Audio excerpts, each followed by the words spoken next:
CBN e a Tecnologia, com Gilberto Sudré.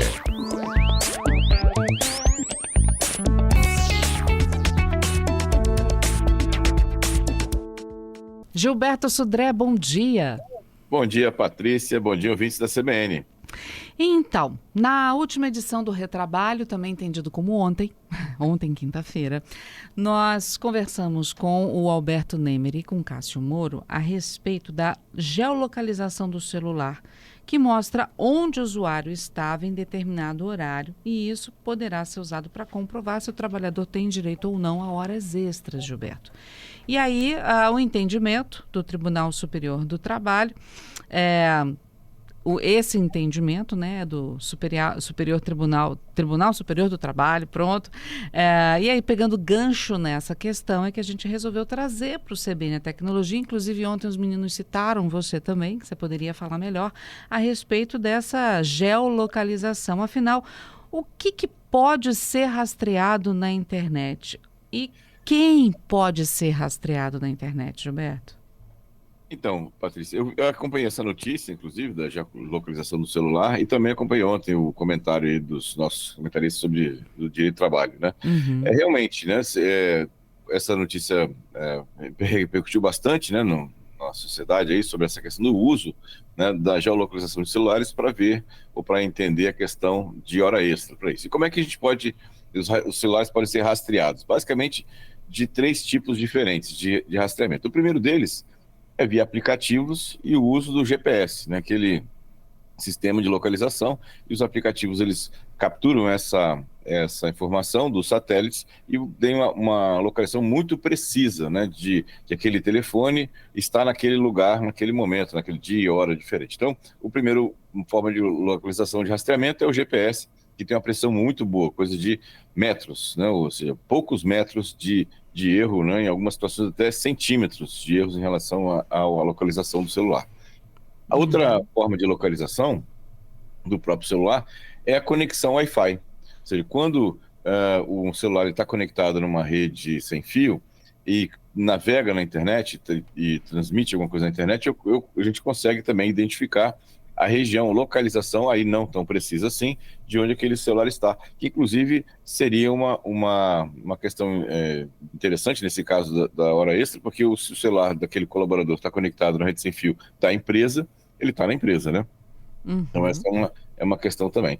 E a última forma que a gente pode ter de rastreamento de celulares é através da própria operadora, com o que a gente chama de triangulação, ou seja, quando eu tenho aquele celular, o sinal daquele celular captado por mais do que 2 torres, né? Ou seja, 3 ou mais torres, eu consigo, através da intensidade do sinal que chega em cada uma dessas torres, calcular exatamente a posição, localização, que também é relativamente precisa daquele celular. Então, basta, nesse caso, o celular estar ligado, né? E aí a operadora já basicamente teria como localizar esse celular, né, indicado, né, no processo judicial, provavelmente, para isso. Então, essas 3 formas são as formas mais utilizadas, né, de rastreamento de localização. GPS muito preciso, torre de celular também preciso, né, para isso, e a conexão Wi-Fi é relativamente precisa, tem uma precisão bem mais grosseira, né, nessa localização. É verdade que alguns cookies também podem fazer o rastreamento? O cookies é mais no sentido de acesso à página web, né? Ou seja, então eu posso ter o cookie registrando que eu tive acesso àquela página web. Em algumas páginas, né, alguns sites, né, da internet, o cookie armazena também o endereço IP da onde aquele acesso foi feito. Então, isso também serviria de uma forma também, como a conexão Wi-Fi, né, uma forma de rastrear, mas não tão precisa assim, né? Ou seja, então, quando eu acesso uma página web, ele armazena dentro do arquivo de cookie, em alguns sites, não são todos, em alguns sites, o endereço IP da onde eu estou fazendo aquele acesso. E isso poderia, de alguma maneira, identificar a região, pelo menos, né, a área onde eu estou localizado. Quem não anda, por exemplo, com o GPS ligado, ainda assim é possível fazer um rastreamento? Mesmo que seja esse a grosso modo, como você falou? É possível, por exemplo, via uma conexão Wi-Fi, se o telefone está conectado no Wi-Fi, tem uma visão assim, bem grosseira do local, e as torres de celular. E aí, nesse caso, não precisa ter nada, basicamente. Ou seja, o celular estando ligado, né, basicamente ligado, o celular, enquanto a gente está ligado, com o telefone ligado, ele fica o tempo todo gerando uma pequena mensagem para as torres que estão em torno de você. Com isso, as torres conseguem saber a localização de todos os celulares, porque quando você, por exemplo, recebe uma ligação, a ligação chega na central e essa ligação tem que ser transferida para a torre mais próxima de você. E aí a operadora sabe, né, através dessa pequena mensagem que o celular fica o tempo todo mandando e a intensidade do sinal que ele está recebendo do aparelho na torre, ele sabe exatamente qual é a torre mais próxima de você e transfere a ligação para aquela torre que está próxima de você. Então, em princípio, a operadora sabe a localização de todos os celulares que estão dos seus clientes, né, vamos chamar assim. Só que essa informação, obviamente, ela não é pública. Uhum. Ela se consegue esse tipo de informação através de um mandado judicial, né, com a justiça, né, solicitando à operadora a localização daquele telefone naquele dia, naquela hora, naquele período, por exemplo. Como fazer para não ser rastreado? Tem jeito?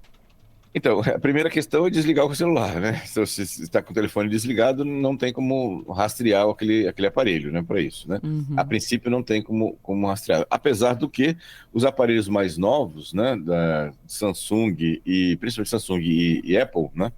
Eles têm um modo de rastreamento em que, mesmo com o telefone desligado, né?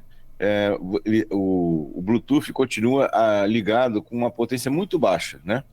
E aí, esse aparelho, quando está próximo de outros aparelhos do mesmo tipo, né? Ou seja, então Samsung perde aparelhos Samsung ou Apple perde aparelhos da Apple, os aparelhos que estão próximos conseguem identificar que aquele aparelho mesmo desligado, com esse Bluetooth ativado de uma potência muito baixa, consegue localizar o aparelho em si. Então é uma outra forma de localização de aparelho celular, mesmo ele desligado. Mas aí eu tenho que deixar o meu Bluetooth ligado, porque, por exemplo, eu não ando com o Bluetooth ligado. Não, mas isso aí não é uma questão. Você pode até desligar o Bluetooth, nesse caso, né? Mas quando você desliga o aparelho, esse recurso novo das novas versões, tanto do Samsung quanto do Apple, mantém o Bluetooth ligado numa outra situação com uma potência muito baixa de transmissão. De forma que aparelhos que estão próximos a ele conseguem identificar que aquele aparelho está ali, naquele local. Gilberto, fica comigo, a gente só vai para o repórter CBN e continua nossa conversa depois. Pode ser? Ok. Um minutinho, a gente já volta. Muito bem, de volta com o nosso CBN A Tecnologia, Gilberto Sudré conosco. Estamos falando sobre métodos que podem ser usados para rastrear um usuário. Gilberto, obrigada, viu, por aguardar conosco aí o repórter CBN. Só para recapitular aqui para o nosso ouvinte, o GPS, que é um método mais preciso, o Wi-Fi, não é isso? Que você falou que também pode rastrear, e tem um terceiro que eu confesso que eu esqueci.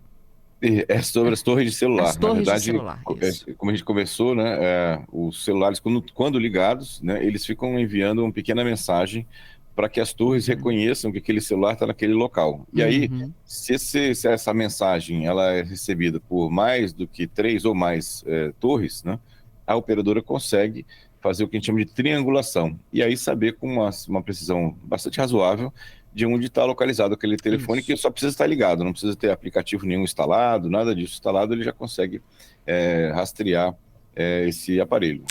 O Alex está aqui com a gente perguntando, e dá para rastrear também se for uma ligação pelo WhatsApp? Dá também, porque é um tráfego de internet, né? Então, no fim das contas, né, você usa essa triangulação do aparelho, o aparelho está ligado em contato com uma torre, com um tráfego de internet, transmitindo a radiofrequência. No fim das contas, no caso de celular, é uma onda de rádio, como se fosse um rádio comum. E aí a operadora também conseguiria rastrear esse aparelho, né, para saber por onde ele está, né, nessa situação. Acaba que muita gente não gosta dessa questão de ser rastreado, né, mas acaba sendo um mal necessário, pelo menos em 2 situações. Se você é roubado, furtado, você pode encontrar seu celular, seu aparelho. E nessas questões trabalhistas agora também, que podem ser usadas como prova, né, se você realmente estava trabalhando naquele horário. Exatamente. E tem uma outra situação também, que os pais responsáveis também gostam de saber onde estão seus filhos, né? Muitas vezes por segurança, o filho está voltando da escola, ou está voltando de um evento, ou de uma festa, né?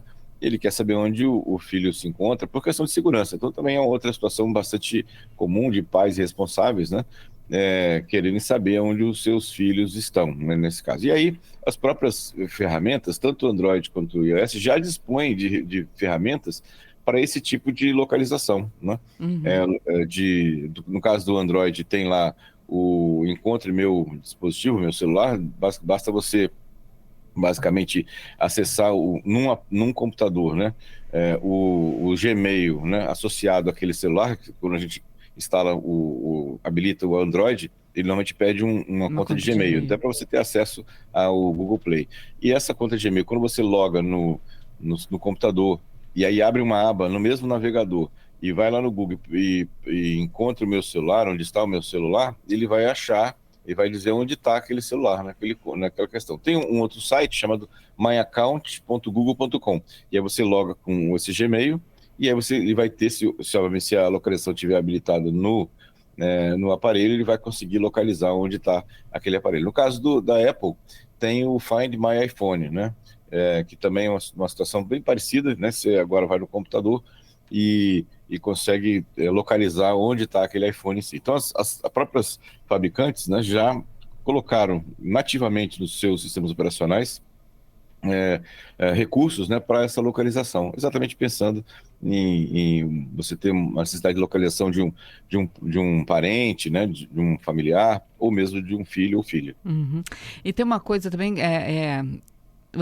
eu uso, né, o compartilhamento pelo GPS, pelo Google Maps, né? Uhum, é uma forma também de segurança. Só que ele te dá mais precisão, ele te pede para dar mais precisão da localização para você permitir uma série de coisas no telefone. Galeria de fotos, microfone, tudo que você possa imaginar que ele pede permissão de tudo, dizendo que isso vai fazer ele ficar mais preciso. Mas também é uma forma dele escutar, né, e ver tudo que a gente tem no telefone e também tudo que a gente fala, né, em volta, tudo que as pessoas conversam em volta. Não é isso, Exatamente, Gilberto? exatamente. Ele tem esse recurso, ele precisa ter esses recursos até para ter acesso a recursos internos do aparelho e conseguir, muitas vezes, ter acesso a um Wi-Fi ou ter acesso a próprio sistema de telefonia para melhorar a precisão do rastreamento que ele faz. É perigoso isso, né, não? Assim, se você habilita isso pontualmente para ter um acesso, depois você vai lá e tira essas permissões, tudo bem, é uma questão interessante. É interessante essa questão que você colocou de a gente gerenciar as permissões que a gente cede para os aplicativos. Uhum. Então, muitos aplicativos, quando você vai executar, ele pede uma certa permissão, então naquele momento você pode até concordar e aceitar aquela permissão. Mas terminou, não está precisando mais, né? Você desabilita. Inclusive no Android, na versão, não é nem recente, uma versão anterior a essa, você já tem a opção de quando um certo aplicativo ele solicita uma permissão de um certo recurso, você pode dizer que é só daquela vez, ou seja, só naquela execução daquele aplicativo, naquele momento. Aí ele fechou o aplicativo, vai abrir o aplicativo de novo e vai pedir novamente uma permissão, que ajuda bastante na sua privacidade. Show de bola. Vamos mudar de assunto, Gilberto? Eu tenho uma pergunta aqui do Gerson para você. Vamos lá. Pedindo para você falar sobre o novo Gemini da Google, se é uma boa ferramenta de inteligência artificial. Está bem interessante a ferramenta, assim. Ela está bem no começo, né? Então a gente está tentando ainda aprender e entender um pouco mais dessa situação. É óbvio que, assim, disparadamente, a melhor ferramenta hoje disponível, né? Ou plataforma de IA disponível é o ChatGPT na versão 4, que inclusive está muito interessante, a gente até já comentou sobre ele aqui no CBN Tecnologia. Ele já consegue, agora não é só texto mais, agora você já consegue interagir com o ChatGPT na versão 4 com áudio, né? Com imagens também, né?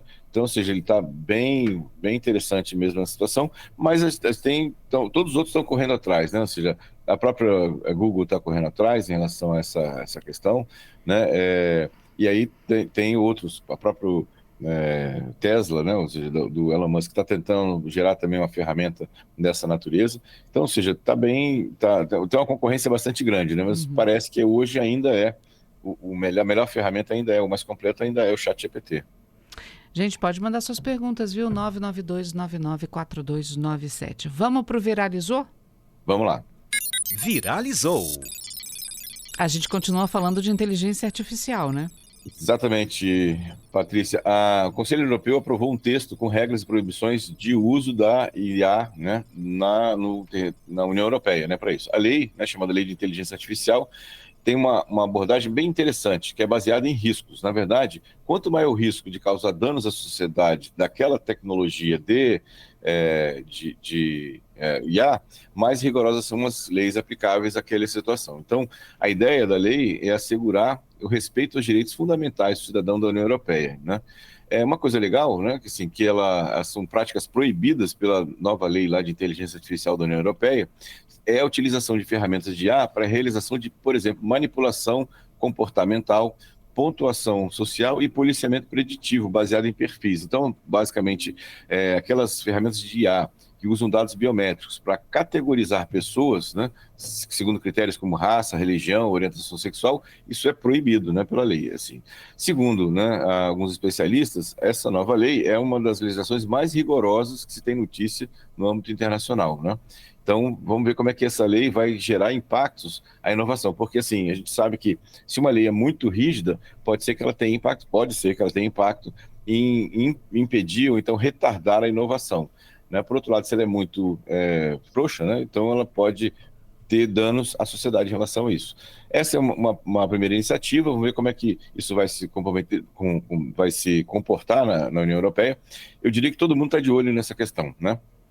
Foi a primeira lei, ela foi sancionada e agora vamos ver como é que isso vai se comportar nesse caso. Então, todos os países estão olhando em relação a isso, né? Falando ainda em privacidade, uma notícia também dessa semana, uma nova função do Windows, vê tudo que você faz no PC. Na verdade, né, é uma função nova chamada de Recall, onde ele monitora tudo que você faz no PC, teoricamente, para ajudar você a encontrar informações que você conversou, que você fez. Então, por exemplo, você vai lá e pergunta assim, restaurantes, né? E ele vai procurar, por exemplo, em perguntas do WhatsApp que você comentou sobre restaurantes próximos, né? Ou então fala assim, se você pesquisar por planejamento de viagem, então ele vai pesquisar sobre as últimas pesquisas de locais de viagem que você teve. É uma forma assim, a ideia é boa, né? Mas assim, mas o problema é aonde está a nossa privacidade. Como é que eu garanto que esse recall não está pegando as informações todas que ele está coletando tudo, inclusive o que eu digito, o que eu vejo na tela, né, para mandar para outras pessoas. Então, vamos ver como é que isso vai funcionar nessa situação, né, para isso. E falando em Windows, né, essa semana completa 34 anos que o mundo conheceu o primeiro Windows, o Windows 3.0, aquele que tinha a interface gráfica, né? Então, em 22 de maio de 1990, né, o sistema operacional Windows 3.0 foi lançado, né, nessa questão, né? Ele, até esse momento tinha só aquele sistema operacional DOS, que era em linha de comando, e o 3.0 veio com a interface gráfica, né? E também veio com o conhecido gerenciador de programas, painel de controle, né? Gerenciador de arquivos com ícone, né? E aquele clássico, né, que não morre nunca, joguinho da paciência. Foi a primeira vez que apareceu o joguinho da paciência, foi há 34 anos atrás, no Windows 3.0. Né? Muita gente ainda adora o jogo, né? O joguinho da paciência lá para isso. Tá? E, Patrícia, amanhã, né, tem um dia bem legal. Né? Amanhã é sábado, 25 de maio. 25 de maio, exatamente. Amanhã se comemora o Dia do Orgulho Nerd. Ai, que ou delícia. do Orgulho Geek, né? O dia, na verdade, ele tem essa ideia, né, de comemorar o lançamento do primeiro filme Star Wars, né, o episódio 4, né, Nova Esperança, em 25 de maio de 1977, né, para isso. Também, amanhã também divide com outro feriado chamado Dia da Toalha, que faz uma homenagem à trilogia 5 do Guia do Mochileiro das Galáxias, para isso. Então, Geek e nerd é a mesma coisa, ô Gilberto? Tem gente que quer ser diferente, tem gente que diz que geek é uma coisa e nerd é outra. Na verdade, são bem parecidos os dois, né? São, na verdade, pessoas que gostam de tecnologia, gostam de usar tecnologia para isso, então essa é a ideia, né? Entendi. Você é nerd geek? Eu sou completamente. Completamente. Né? Vem cá, os nerds e os geeks também tomam café? Também tomam café, exatamente. Também adoram café, né? Na verdade, faz parte Da rotina, né? rotina também do geek e do nerd também. Pois é, hoje 24 de maio, gente, é o Dia Nacional do Café. Como é que você gosta do seu, Gilberto? Eu sou do grupo do sem açúcar, É né? isso aí. E detalhe, né? Porque muitos dos nerds e geeks também frequentam muitas cafeterias, né? Isso, exatamente. Tá? É bem comum se reunir, né, em cafeterias, locais para bater papo, né, para trocar informações, é muito, muito bom. É isso aí. Gilberto, obrigada mais uma vez por estar com os nossos ouvintes, tirando as dúvidas deles, e até quarta-feira que vem. Obrigado, Patrícia, obrigado aos ouvintes pelas participações e pela audiência, né? Desejo a todos um excelente final de semana e quarta-feira estamos de volta com mais tecnologia. É isso aí. Um abraço, Gilberto. Até lá. Até lá.